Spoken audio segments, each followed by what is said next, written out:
अभिवादन स्वीकार कीजिए ब्रजेश मिश्रा का और आप देखना शुरू कर चुके हैं द डिबेट। बहन भाइयों, आजकल हमारे नेता इतिहासकार हो गए हैं। इतिहास के गड़े मुर्दे उखाड़े जा रहे हैं और इतिहास की बातें अपने अपने सुविधा अनुसार अपने अपने लोगों के बीच की जा रही हैं। उसकी वजह से जातीय वैमनस्यता उत्तर प्रदेश में फैल रही है, देश भर में फैल रही है। कारण इनका पॉलिटिकल है, अपने अपने वोट बैंक के लिए ये लोग इतिहास के साथ इस तरह की व्याख्या कर रहे हैं, या फिर वाकई में ये इतिहास को परिभाषित करना चाहते हैं। आज चर्चा इसी विषय पर। बहनों भाइयों, राजनीति में मुर्दे कभी गाड़े नहीं जाते, अंतिम वक्त के तक दफनाए भी नहीं जाते। उन्हें इसलिए रखा जाता है ताकि वक्त निकल होने पर वो बाहर निकलें, बोलें और काम आएँ। शायद राजनीति में इन दिनों यही हो रहा है कि गड़े मुर्दों को फिर से बुलवाया जा रहा है और उनसे अपने विवेक अनुसार और अपनी राजनीतिक ज़रूरतों के हिसाब से उनकी व्याख्या कराई जाती है। आप देख रहे होंगे कि पिछले एक महीने से लगातार और ख़ास तौर पर पिछले 15 दिनों से आप ये महसूस कर रहे होंगे कि हमारे पॉलिटिशियन और मीडिया में जिस तरह की खबरें आ रही हैं वो खबरें इतिहास से जुड़ी हुई हैं। 1000 साल पहले की, 500 साल पहले की, 700 साल पहले की, और उनको अपनी सुविधा अनुसार अपनी अपनी जातियों से जोड़कर प्रस्तुत किया जा रहा है। कुछ में इतिहास को तोड़ा जा रहा है, कुछ में मरोड़ा जा रहा है और कुछ में उसे अपने स्वरूप में प्रस्तुत भी किया जा रहा है। लेकिन अंत में राजनीतिक दलों का मकसद सिर्फ वोट पाना है। इतिहास की व्याख्या करना नहीं है। इतिहास सीख और सबक के लिए होता है। जो कौमें अपना इतिहास याद नहीं रखती वो मिट जाती हैं, लेकिन वो कौमें भी मिट जाती हैं या बर्बादी के रास्ते पे चलती हैं जो सिर्फ इतिहास पर ही छाती पीटती हैं। शायद इन दिनों उत्तर प्रदेश में यही हो रहा है। राणा सांगा को लेकर जिस तरह का विवाद उत्पन्न हुए हैं और उस विवाद के बाद जिस तरह की जातीय वैमनस्यता है और बढ़ रही है और बढ़ती जा रही है, ये बेहद अफसोसनाक है, ये बेहद चिंताजनक है। किसी भी सभ्य समाज में, विकासशील समाज में इस तरह के वैमनस्यता की, जातीय झगड़ों की परिकल्पना ही नहीं की जा सकती।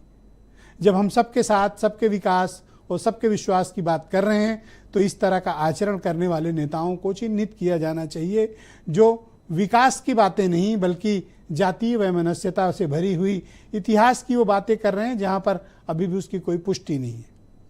क्या इतिहास के आधार पर हम किसी कौम को, किसी राजा को, किसी राणा को, किसी सुल्तान को, किसी बादशाह को, किसी शहंशाह को के बारे में कुछ भी कह सकते हैं?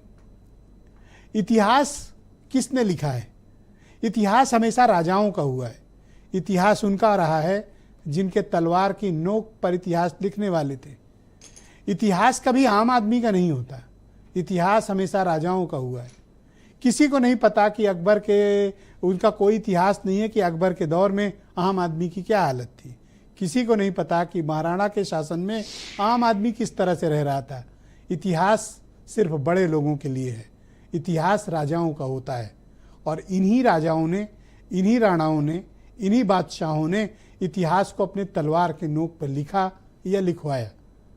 सही इतिहास क्या है ये बहुत कम लोग जान पाते हैं, क्योंकि इतिहास लिखने वाले राजाओं के यहाँ ही पले बढ़े, या फिर तमाम फैक्ट्स को या सुनी कहानियों को एकत्र करके एक तैयार कर दिया गया, उसे कहा गया इतिहास, हिस्ट्री। हिस्ट्री कभी अपने आप में पूर्ण नहीं हुई जब तक कि उसके कोई फैक्ट नहीं हुए। लेकिन ये तो बात हुई हिस्ट्री की, लेकिन उस हिस्ट्री की बुनियाद पर भारत की संसद में महाराणा प्रताप को या राणा सांगा के लिए भी अपमानजनक शब्दों का इस्तेमाल हुआ और उसके बाद जो कुछ भी हुआ वो पूरे देश की राजनीति में खुलेआम है। स्वघोषित, स्वनामधन्य और खुद से बनी हुई एक सेल्फ क्लेम्ड करनी सेना वो जिस तरह का आक्रामक प्रदर्शन करती है वो चिंता जताती है कि ये लॉ एंड ऑर्डर वाली कंट्री जहां संविधान का पालन होता है, इस प्रकार का आक्रामक प्रदर्शन और किसी के घर पे चढ़कर इस तरह का हिंसक बर्ताव करने की अनुमति कैसे दी गई। ये तो करनी सेना के करतूत हुई, लेकिन उसे उकसाने का काम रामजी लाल सुमन पूरी तरह से कर रहे हैं। वो बहुत सीनियर लीडर हैं।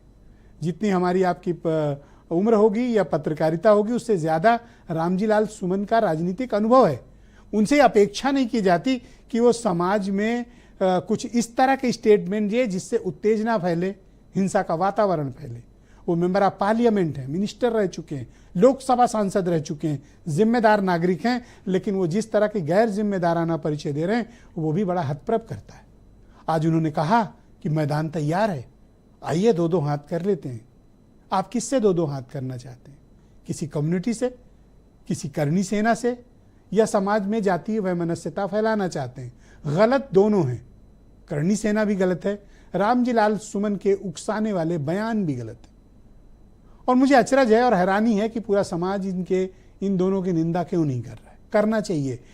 हमेशा नेताओं को जवाबदेह और जिम्मेदार बनाकर इस तरीके की वैमनस्यता फैलाने से उन्हें रोकना चाहिए।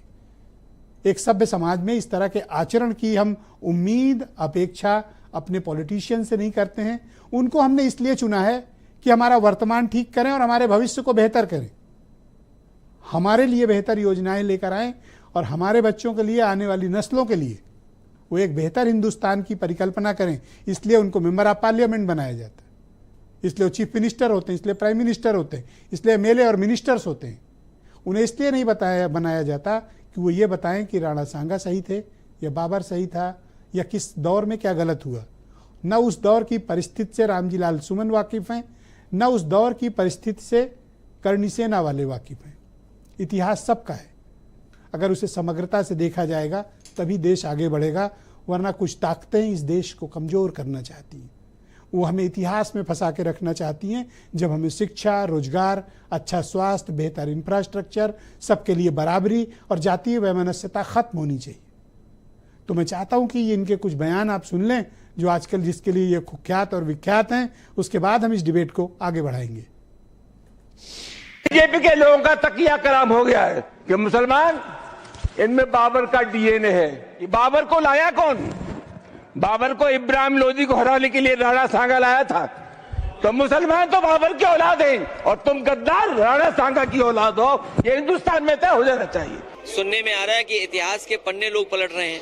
जब से रामजी सुमन जी ने कहा, आप देखिए गूगल पे, आप देखिए चैट जीपीटी पे, लोग जानना चाहते हैं इतिहास क्या है, तो इतिहास जानने लगे हैं लोग। मैं ये चाहता हूँ इतिहास की बातें अगर हमें अच्छा रास्ता न दिखा सकें, हमें कोई पॉजिटिव रास्ते पे न ले जा सकें, हमें सकारात्मक दिशा न दे सकें, तो इतिहास को इतिहास ही रहने देना चाहिए, इतिहास पे चर्चा नहीं करनी चाहिए। कांग्रेस हो या समाजवादी पार्टी, ये राष्ट्र नायकों के अपमान पर उतारू हो चुकी है। किस कदर ये लोग उन महापुरुषों को जो सामाजिक न्याय के प्रतीक हैं, कैसे उनको अपमानित करते रहे, कैसे उनके खिलाफ षड्यंत्र करते रहे, ये सभी उदाहरण हमारे सामने हैं। भारत के अंदर भारत के किसी महापुरुष को सम्मान देने की बात आती है तो ये लोग कोई ना कोई ऐसा प्रोपेगेंडा अपनाएंगे जिससे समाज को आपस में बांटने का काम किया जा सके। ये उसी श्रृंखला का हिस्सा है जो कांग्रेस और समाजवादी पार्टी का डीएनए अब तक करता रहा है।